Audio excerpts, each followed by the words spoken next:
Well, hello.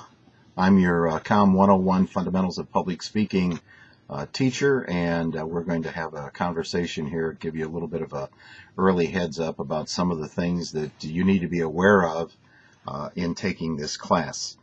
I want to tell you that officially the class will open on Monday morning. That's when you'll be able to get into the class, look around, see the syllabus, and those kinds of things. I am sending you an email message which you will have on your Ivy Tech email, and that email message will tell you about the textbook, some of the things you need for the class, and also some of the things we're going to talk about in this YouTube message. And this is the way we will communicate. After every speech, I will give you kind of a critique of the speeches, and we'll do it using a fantasy name. You'll find out more about that when you go online and take a look at the requirements for the class.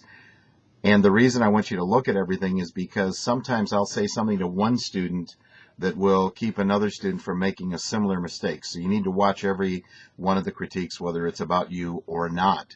And sometimes I sneak in some things that are intended to find out who actually watches the videos all the way through.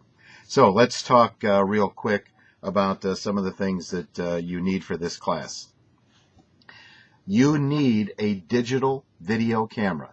Don't go out and buy one if you don't have one. You can borrow one from a friend, and certainly, and I shouldn't say this, but don't pay an expensive cost at the Ivy Tech bookstore when you can pick these things up anywhere from $50 to $75.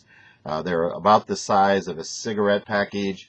You'll need a digital camera and a tripod. The reason for a digital camera is after you take the video on your digital camera, you have a little device on it that you literally plug it into your USB drive, and that's how you upload the speech to what is Connect Lucas, and you'll find out more about that so that I can see it and evaluate it and critique it. Now, this is a speech class. My job is not to turn you into some keynote speaker at some big national meeting of thousands of people.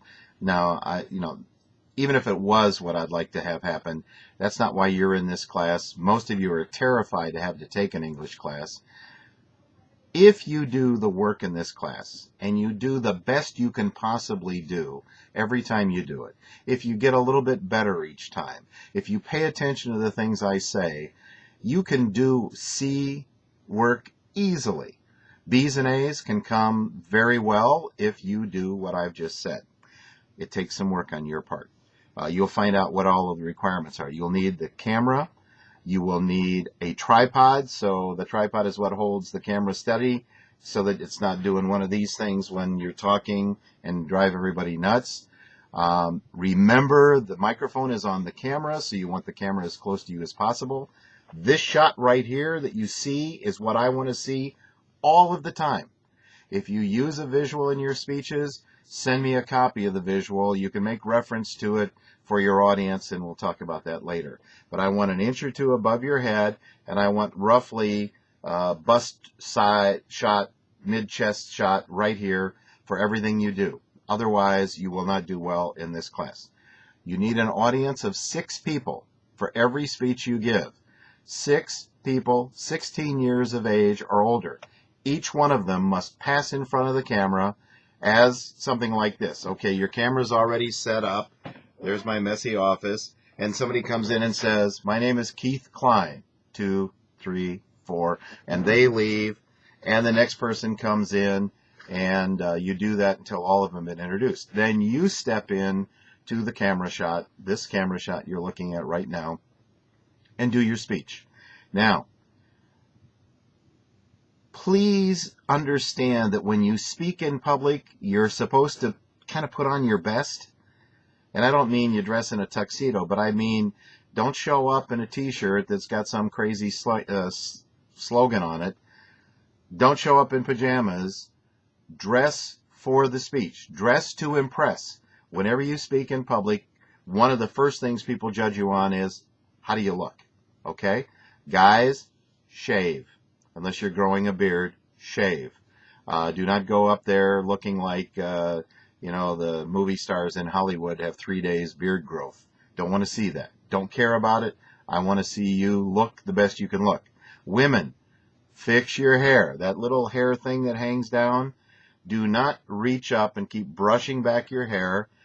For God's sake, don't do what a lot of women do when they do the flip to get the hair back in place. Boy, does that look spastic when you do that in a speech. And it is highly distracting, and it will cost you points on your speech. Okay, camera, tripod, audience of 6 people. All right. Appearance and how you do the speech is crucial. That you have taken time to do something special. When you see the syllabus, you'll understand about the speech outline and speaker notes. I'm not going to go into that right now. You want to have an appropriate background. The plainer the background, the better. Do not stand in front of windows, doors, unless it's dark outside. Do not stand in front of shiny things, bright lights. Don't shoot up when you shoot the camera shot, because if there's a light on the ceiling, the iris of your camera will go to the brightest thing. I'll lose some of the details on your face. Shoot straight in. Shoot with the plain possible background. Notice how busy everything is in this office. That makes it hard to concentrate on what I'm saying. And put the kids away somewhere where we're not going to hear them. Dogs, toenails on tile floors, TVs in the background. I've had people that have given their speeches with police monitors saying, "Car 54, we've got a traffic accident at 4th and Elm. Please head over there." While they're speaking, I can hear the police dispatcher better than I can hear the person speaking. Think about all of those things. You want to maximize all of the distractions so that you think in terms of what is going to cause problems for people trying to pay attention to me, basically Professor Klein, trying to pay attention to what I'm saying. Okay? The only way you communicate with me is you send me a message from your Ivy Tech email account to my Ivy Tech email account. I will not accept messages from Hotmail, Gmail, AOL, anything like that. You also have a very specified way to address a message to me. In the subject line of your message, you must put COMM, COMM, 101 dash and your section number. Section numbers for this course are 80, 81, or 83N, whichever one you're in. That's what you put there. And then another dash and whatever it is. Maybe speaker notes for informational speech. It might be graphics for informational speech. Whatever it is, make sure you have that there. So I will only respond to that. Speech due dates and other due dates. The class goes from the Monday at 8 a.m. That's when discussion boards and assignments and things like that will come due. Everything must be completed by Sunday night at 11:59 p.m.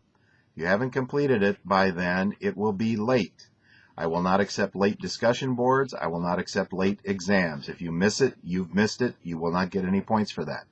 In terms of speeches, if it is late, if I get it after Sunday at 11:59 p.m., then you will lose 1 letter grade for every day it is late. And that's all explained in your syllabus. What else do you need to know? The discussion board, the same thing. It opens Monday morning at 8 a.m., and you have until the following Sunday night at 11:59 p.m. to respond. Please read the directions on the discussion boards, because on occasion it will say to you, answer this question or give us your opinion on, and also respond to the posting of at least one other student in this class. Now, there are 10 points per discussion board. That means that if you do just your part of it, but you don't respond to somebody else, you'll only get half of the points. You will see as this course progresses that there are people that aren't getting the full 10 points when they post in the discussion board. One of the things that's kind of interesting, I'm not going to tell you where it happens, but the book has some things, and it goes A, B, C, D, E, and then on the next page in the book it goes F, G, H, I. Amazing how many students only give me the letters on the page before it turns. You won't get full credit. You lose points. There were 160 points for discussion boards. Don't leave any of those on the table. The speech points vary according to the speech. You have a self-introduction speech you need to get to me right away. You've got some other things you need to do. Get into the syllabus, look around in the syllabus, find out where things are, read the course calendar, get very familiar with all of that. Okay, we're going to let it go at that. I'm going to send out special information to you and information about how to look at this particular YouTube presentation, and we'll be talking more. Have a great semester. You can do very well in this course. Please don't be terrified. I want you to succeed. I will do all I can to help you succeed, but you have got to do the work. Okay? All right. We'll be with you beginning Monday morning at 8 a.m. You have a good one.